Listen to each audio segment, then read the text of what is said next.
Hello বন্ধুরা, আজ আমি এসেছি একটি ছোট্ট আর্টওয়ার্ক নিয়ে। মমচিত্রে সুস্মিতা চ্যানেলটি আমার একদমই নতুন। এই আর্টওয়ার্কটি করেছি আমার ভাইয়ের জন্য। এটি ছিল একটি কুর্তার ওপরে কাজ, যেটি নিয়েছিলাম কলকাতার একটি পাঞ্জাবি ঘর থেকে। ছোট ছোট কলকা আর ছোট লাইন্স দিয়েই বানিয়েছিলাম। সময়ের অভাবে খুব তাড়াহুড়ো করেই বানিয়েছি। ভাই এটি পেয়ে কিন্তু ভীষণ খুশি হয়েছিল। শেষে এই কাজটি দেখো কমপ্লিট করে ফেলেছি। আরেকটি কাজ রয়েছে আমার বাবার জন্য।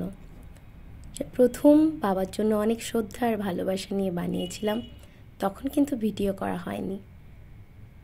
0 নম্বর তুলি দিয়ে এই কাজটি আমি করেছিলাম অনেক সূক্ষ্মভাবে, সময় লেগেছিল অনেক। চ্যানেলটি আমার ভালো লাগলে লাইক এবং সাবস্ক্রাইব করতে ভুলো না বন্ধুরা। টাটা, ভালো থেকো সবাই।